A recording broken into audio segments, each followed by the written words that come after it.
तो इस समय बड़ी खबर देख सकते हैं, पूरे हरियाणा में नगर निगम चुनावों की हलचल तेज है। और करनाल की अगर बात करें तो आज बीजेपी की एक चुनावी जनसभा में बीजेपी के तमाम नेता इस समय करनाल ब्रेकिंग न्यूज के साथ लाइव बातचीत कर रहे हैं। ये बड़ी खबर देख सकते हैं, एक लाइव डिबेट कार्यक्रम जो है बीजेपी की जनसभा में करनाल ब्रेकिंग न्यूज आपके सामने लेकर पहुंचा है। आप देख सकते हैं किस तरह से कमल का फूल हाथ में लेकर, क्योंकि दो पार्षद जो जीत चुके हैं उन्होंने एडवांस में कमल का फूल ले लिया और बाकियों के लिए जो है दे दिए गए हैं कि वो सभी जीतेंगे। इस तरह का दावा जो है बीजेपी की तरफ से किया जा रहा है। तमाम भाजपा के नेता इस समय यहां पर मौजूद हैं। आप देख सकते हैं जो निर्विरोध चुने गए पार्षद संजीव मेहता मॉडल टाउन से, सेक्टर 6 से संकल्प भंडारी, वो इस समय यहां पर मौजूद है। पार्षद उम्मीदवार जो चुनावी मैदान में खड़े हैं करनाल के दयाल सिंह कॉलोनी से मोनिक गर्ग यहां पर मौजूद है। अशोक खुराना कांग्रेस छोड़ भाजपा में शामिल हुए, वो यहां पर इस समय मौजूद है। और करनाल के जो स्थानीय विधायक हैं जगमोहन आनंद, वो यहां पर मौजूद हैं। तो सबसे पहले जगमोहन जी से जानना चाहेंगे, जगमोहन जी क्या चक्कर है, ऐसी कौन सी जादू की जड़ी ले ली,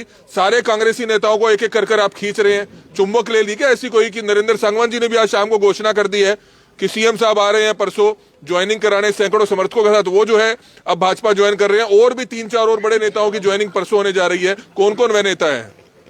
वो तो सब नेता जो बड़े नेता हैं वो मुख्यमंत्री जी के संपर्क में हैं। और जब माननीय मुख्यमंत्री जी आएंगे तो आपको सब चीज बता देंगे कि भी कौन कौन ज्वाइन कर रहा है।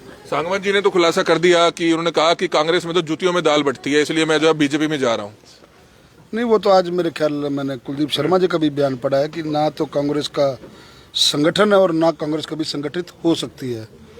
तो ये धीरे धीरे करके ये जो पीड़ा है ये बाहर आएगी। अब आप देखिए कि कांग्रेस के लोगों को सम्मान देने का काम भी बीजेपी कर रही है। जो तो बीजेपी में आ गए उनका तो सम्मान कर ही रही है, जो लोग नहीं आए बड़े नेता उनको भी सम्मान देने का काम कहीं ना कहीं भारतीय जनता पार्टी ने किया है। अब आप वो पूछेंगे कैसे, वो मैं आपको बताता हूँ। आपने कल तक जो कांग्रेस के प्रत्याशी है मनोज वधवा जी, उनके होर्डिंग देखे थे आपने? जी। प्रदेश की नेता की तो छोड़िए, राष्ट्रीय नेताओं की फोटो नहीं थी। मैंने आज मीडिया में बयान दिया कि मैं पहली बार ऐसे कांग्रेस का हशर देख रहा हूं। कहां उनकी अनुशासन समिति? इतने वर्षों पुराने उनके नेता सारों को छोड़ो, ना सोनिया गांधी, ना राहुल गांधी, ना प्रियंका गांधी, उनके पोस्टरों पर स्थान नहीं। तो उनको भी सम्मान देने का काम आज शाम को सारे होर्डिंग बदल के आप चेक कर रहे हो, उनकी फोटो लग गई है। तो उनको भी हम सम्मान देने का काम हम करते हैं। ये हमारे में संस्कार है, आप समझो। तो जब कांग्रेस में देने के लिए कुछ बचा ही नहीं तो फिर कांग्रेस के लोग कहे जाएंगे कहाँ? सारी कांग्रेस के हमने कभी नहीं कहा कि कांग्रेस जोन सी खराब है, उसमें बहुत अच्छे अच्छे नेता हैं। 34 साल सेवाएं देकर के आए हैं, मुझे बताओ आप। और 2014 से अपना भारतीय जनता पार्टी की सरकार है, खुराना जी, अशोक खुराना जी, तब तो नहीं आए। पर जब देखा कि ना संगठन है ना कार्यकर्ता की संभाल है, 25 छतरियां, सुरजेवाला की कांग्रेस अलग, शमशेर गोगी जी की कांग्रेस अलग, सुमिता सिंह जी की कांग्रेस अलग। आप हो क्या रहा है कांग्रेस में? लेकिन कल ही राहुल गांधी से मुलाकात करके आए हैं शमशेर गोगी, और राहुल गांधी ने यह वादा किया है कि जल्दी मजबूत संगठन कांग्रेस का बनने वाला है हरियाणा में। बस अब शमशेर सिंह गोगी का हाल जो होने वाला है वो हमारे को पता है। पता है हमारे आपको लगता है कि टक्कर इतनी आसान नहीं है? चुनाव तो मजबूत होता है, पहले भी आप कहते रहे कि चुनाव तो लड़ना पड़ता है, सामने वाले भी कुछ मजबूत तो जरूर है, ऐसा नहीं है कि उनको मजबूत नहीं कहा जा सकता। कब कहा मजबूत नहीं है? हमने कब कहा? हमारा एक शब्द भी हमने कहा मजबूत नहीं है। चुनाव को चुनाव के तरीके से लड़ रहे हैं। चुनाव लड़ना चाहिए, मजबूती के साथ लड़ना चाहिए, जनता के बीच उनको जाना चाहिए। पर जनता के बीच में अगर 10 साल तक कोई विपक्ष रहेगा ही नहीं तो क्या मजबूती से लड़ेंगे? 10 साल से सुमिता सिंह कहाँ थी? 2 दिन आई हैं। उसके बाद मेरे समय में भी रात रात में घूम कर के आपको बत्तियां दिखाती रही ना। अब मैं विधायक बना, मुझे दिखाएं बत्तियां कहाँ हैं, कौन सी बत्ती खराब है। तब मैं चुनाव लड़ रहा था, आज मैं बत्ती ठीक कराऊंगा। विपक्ष को अपना दायित्व निभाना चाहिए, ये नहीं कि खाली चुनावों में आओ। अब सारे चुनावों में आपने देखा अब लगातार कौन है उनके साथ, मनोज जी के साथ। एक दिन आएंगे, दूसरे दिन कोई है ही नहीं, तीसरे दिन कोई आएगा, चौथे दिन कोई है ही नहीं। हमने नहीं कहा कि भी आए या ना आए, लड़े। मेरे समय भी तो लड़ रहे थे, इसी जनता के पास गए थे ना हम लोग। तो जनता अच्छे से समझती है कांग्रेस के पास देने के लिए कुछ नहीं है। किसका नेता की वो फोटो लगा करके वोट मांगेंगे, मुझे बताओ आप, किस नेता की? जगमोहन जी, आज उन्होंने भी, दिव्यांशु बुद्धि राजा ने, मनोज वधवा ने, कांग्रेस के अन्य नेताओं ने एक दो दिन से वो गंभीर आरोप लगा रहे हैं, वो सवाल भी आपसे पूछेंगे जरूर, कि पार्षदों को कुछ को डराया धमकाया जा रहा है। ये कांग्रेस के नेताओं ने जो है बयान दिया है, ऐसे एक दो पार्षद भी सामने आए हैं, इस पर कितनी सच्चाई है? 100% झूठ है, 100% झूठ है।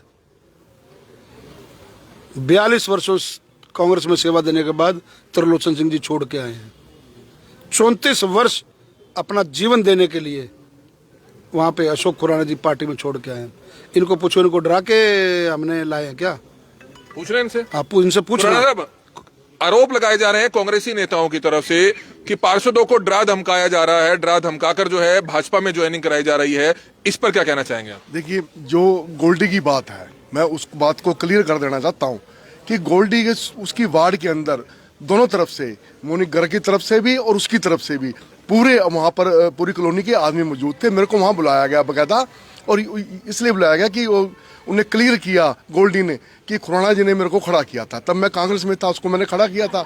मैंने कहा कि अब मैं कांग्रेस में नहीं रहा भाई, मैं अब आपकी कोई मदद नहीं कर पाऊंगा, मैं आपसे माफी चाहता हूं, और आप इस बारी इनको, मोनिक को मौका दो। अगली बारी तुम पार्टी में साथ आ, मेरी तरह तो भी साथ आ जहां मैं हूं।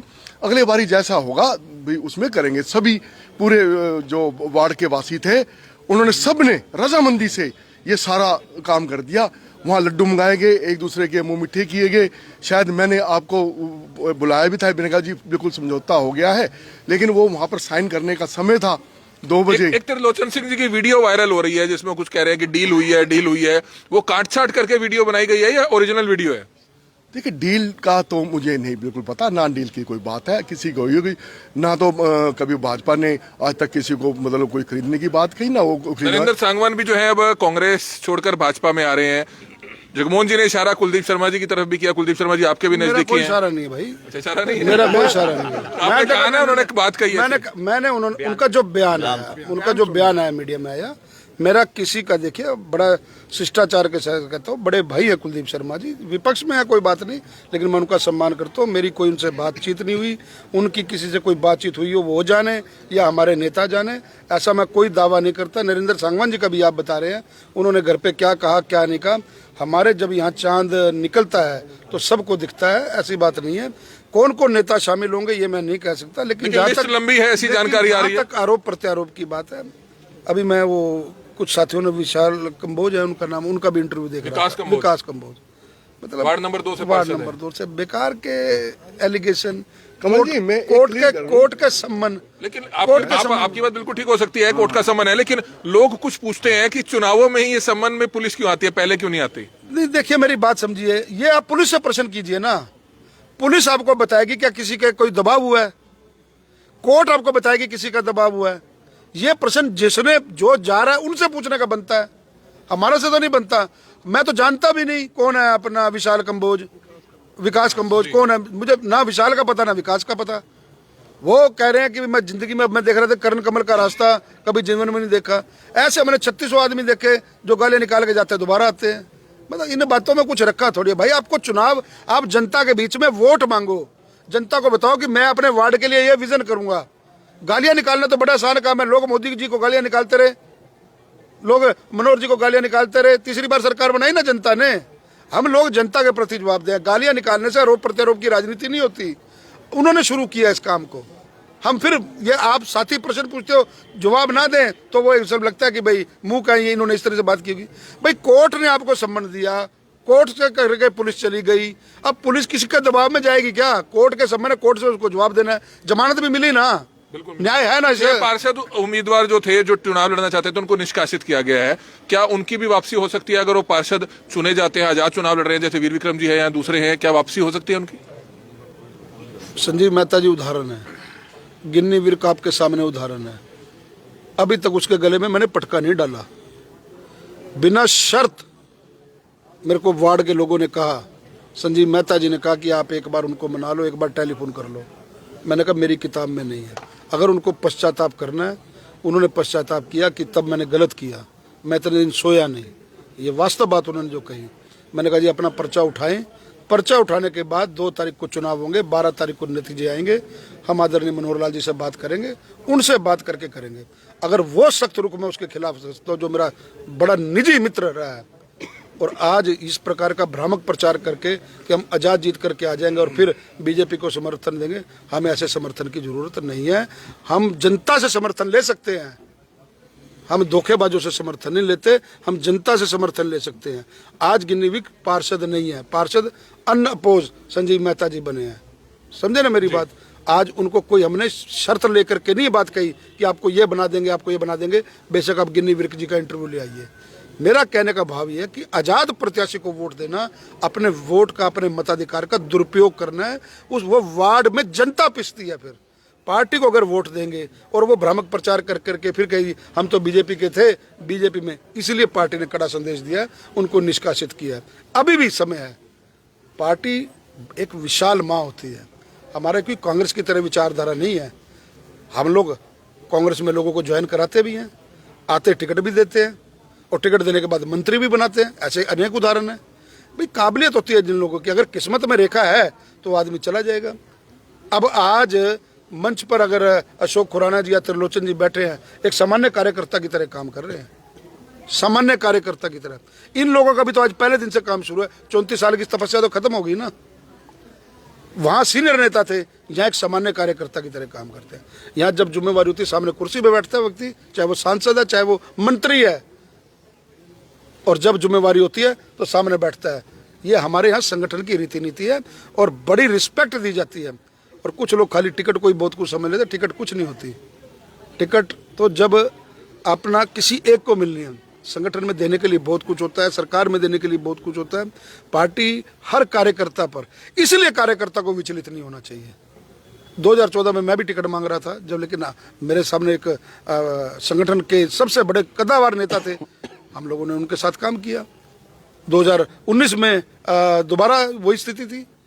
उपचुनाव के अंदर लोगों ने बहुत कान भरने की कोशिश की कि भाई यहाँ तो पंजाबी वोट बैंक है और सैनी एक बार आ गया तो हमेशा के लिए ये सीट खत्म हो जाएगी, वो खत्म हो जाएगी। लेकिन हम लोग संगठन समर्पित थे, संगठन देख रहा था, हम चीज़ों ने सब्र किया। तो आज आपके सामने 2 मुख्यमंत्री विरासत सौंप के गए ना अपनी। ये कार्यकर्ता को उपलब्धि नजर नहीं आती कि भी अपने कार्यकर्ता, सामान्य कार्यकर्ता से यहाँ तक पहुँचाने का काम अगर किया। तो मैं आज भी मीडिया के सामने बात कहता हूँ, मेरी कौन सी लिखी हुई सीट है? अच्छा काम करूँ तो भी उनकी मर्जी है, देंगे ना दे कल को टिकट। हमारे लिए संगठन सोचता है, हम नहीं सोचते। जो संगठन की सोच रखेगा वो जीवन में आगे बढ़ेगा। ये बात तो बिल्कुल नगर निगम चुनाव से पहले 2 कमल के फूल हाथ में देखे जा सकते हैं। 2 कमल के फूल यहाँ पर खड़े हैं क्योंकि ये निर्विरोध चुने गए हैं। संक्षिप्त में क्या कहना चाहेंगे? पार्षद आप तो पहले ही बन चुके हैं, खर्चा बचा लिया आपने तो। नहीं, ऐसा नहीं है कमल जी। जब रणभूमि में आए हैं तो लड़ने के लिए आए थे। ये तो प्रभु की कृपा हुई और ये अनपोज बन गए। और मैं यही कहना चाहूँगा कि 2 कमल के फूल खिल चुके हैं, बाकी 19 और खिलने वाले हैं और जीत निश्चित है सभी भाइयों की, सभी पार्षदों की। क्या कहना चाहेंगे? संकल्प खर्चा बचा लिया, पहले ही पार्षद बन गए आप तो। मेरे बड़े भाई ने बिल्कुल ठीक कहा, कोई खर्चा नहीं बचाना हमने। हम वार्ड में अपनी सेवा के लिए आए थे, वार्ड में सेवा करेंगे। हम मेयर मैडम के लिए भी चुनाव के लिए वैसे ही रण के अंदर है जैसे हम अपने चुनाव के लिए थे। और वार्ड का अपना जीत कर जो है सहरा जो है मेयर मैडम के सिर पे, अपने विधायक जी के सिर पे डालेंगे और अपने वार्ड से अच्छे मतों से जीत के उनको भी जीत दिलवाएंगे। और जैसे मेहनत हम अपने इलेक्शन के लिए करते वैसे ही उनके लिए करेंगे, पूरे तन मन धन से लगेंगे। मोनिक गर्ग हैं, युवा पार्षद उम्मीदवार हैं, क्या कहना चाहेंगे? किस तरह का प्रचार चल रहा है वार्ड में और क्या कहेंगे? डोर टू डोर प्रचार चल रहा है और कोशिश ये है कि पूरा वार्ड डोर टू डोर हो जाए और हम जिस स्पीड पे चल रहे हैं उस हिसाब से हम अपना जो टारगेट है पूरा करेंगे और बहुत अच्छा रिस्पांस मिल रहा है। तो बहुत अच्छा रिस्पांस मिल रहा है, ऐसी बात तमाम भाजपा नेताओं की तरफ से कही गई थी। तो धन्यवाद, आप सभी जुड़े, आपकी जनसभा में से कुछ समय हमने लिया। ये बड़ी खबर इस समय आप देख सकते हैं, जीत का दावा करती हुई हर पार्टी नजर आ रही है। ये थी भारतीय जनता पार्टी के तमाम नेता जो 2 कमल के फूल पहले खिला चुके हैं और अभी 19 कमल के फूल खिलाने हैं, ऐसा दावा करते हुए भारतीय जनता पार्टी के जो नेता है वो इस समय नजर आ रहे हैं। तो बड़ी खबर इस समय आप देख रहे थे। हमारी आप लोगों से अपील, जो भी लोग इस वीडियो को देखे, इस वीडियो को ज्यादा से ज्यादा जरूर शेयर कीजिएगा। एक और भाजपा नेता हमारे साथ बीच में मौजूद है, पवन वालिया जी, क्या कहना चाहेंगे? 2 से 3 पार्षदों को सुना, आज आपने भी बिठा दिया, वार्ड नंबर 5 से शायद बिठाया है। बिठाया नहीं, उन लोगों के फोन आए थे मेरे पास, वो हमारे लगभग 2014 के पुराने कार्यकर्ता हैं। मेरे पास स्पेशल फोन आया, पहला फोन मेरे पास आया सूरज नगर कॉलोनी से। वहाँ पे अपना एक कैंडिडेट थे हमारे निर्दलीय, उनका नाम है सचिन, इनका फोन आया, वालिया जी मैं मिलना चाहता हूँ। मगर आ जाए, वेलकम है। उनको नहीं, मेरे घर आइए। मैं इनके घर गया, बैठ के वार्ता हुई। बोला कि मेरी नीति है भारतीय जनता पार्टी को वोट देना, लेकिन मैंने किसी आदमी के थर्ड के गुस्से में आने से टिकट भर दी है, मैं उसको उठाना चाहता हूँ। मगर उठाने का तो टाइम निकल गया भाई, उनको मैं समर्थन देना चाहता हूँ। मैं जगमोहन जी से संपर्क किया, मगर समर्पण भाव से आना चाहता है। इन्होंने करीबन 11:30 बजे ज्वाइन की। फिर 2-3 घंटे के बाद फिर मेरे पास एक फ़ोन आता है मधुबन कॉलोनी से। वहाँ से फ़ोन आया मेरे पास, अशोक विहार कॉलोनी है, तो वहाँ पे अश्वनी है, मैं उनको जानता भी नहीं। उन्हें पता लगे पवन वालिया ने ज्वाइनिंग कराई है इसकी, तो मैं एक बार संपर्क करूं। संपर्क करने के बाद अश्वनी जी मेरे साथ आए कर्ण कमल में। और एक बताऊं मैं आपको भाई साहब, एक तीसरी विकेट है, वो भी कल 10 बजे तक गिर सकती है। मतलब सारी विकेट गिराने में लगे हो, चुनाव से पहले ही विकेट गिरा रहे हो। जो सामने खड़े हैं उनको बिठा रहे हो। कांग्रेस के नेता तो आरोप लगाते हैं कि दबाव से बिठाया गया, तो पूछ ले इनसे खुले लाइव में, किसी तरह का कोई दबाव तो नहीं था भाई? आज बैठ गए, आप चुनाव लड़ना चाहते थे, लेकिन आज भारतीय जनता पार्टी का आपने जो है मफलर डाल लिया, कोई दबाव तो नहीं था आप पे? कोई दबाव नहीं था सर। अपने वार्ड के विकास के लिए भारतीय जनता पार्टी मेरी माँ है, और अपने वार्ड के विकास के लिए उनकी और प्रगति पर ले जाकर भारतीय जनता पार्टी में रह के ही कार्य हो सकता है, क्योंकि कांग्रेस का तो आप सभी को पता है हाल कैसा है। तो आप पहले किसी पार्टी में थे? भारतीय जनता पार्टी से ही हूँ। तो फिर क्यों फैसला लिया आजाद उम्मीदवार के तौर पर चुनावी मैदान में उतरने का? कुछ आदमी है सर, तो आ गए हैं, कार्यकर्ता ही हैं भारतीय जनता पार्टी के, तो उनके चक्कर में आके कुछ हो गया। तो चलो मैं अपना आ गया, अपने परिवार में आ गया, मैं ये खुशी तो है। घर वापसी कर ली। आप देख सकते हैं ऐसे बहुत से पार्षद हैं जो अब बैठते हुए नजर आ रहे हैं, भारतीय जनता पार्टी के समर्थन में बैठते हुए नजर आ रहे हैं। तो ये बड़ी खबर इस समय आप देख सकते हैं। हालांकि कांग्रेस के जो नेता हैं वो खुले तौर पर यह भी आरोप लगाते हैं कि पार्षदों को डराया धमकाया जा रहा है, लेकिन खुद पार्षद आपने देखे जो आज भाजपा के समर्थन में बैठे हैं। टिकट नहीं मिला था तो आजाद उम्मीदवार के तौर पर खड़े हो गए थे, लेकिन अब दोबारा से जो है भाजपा में घर वापसी कर दिया। तो लगातार नगर निगम चुनावों से जुड़ी हर खबर करनाल ब्रेकिंग न्यूज आपको आगे भी इसी तरह से देता रहेगा। कमल मिड्डा, करनाल ब्रेकिंग न्यूज, करनाल।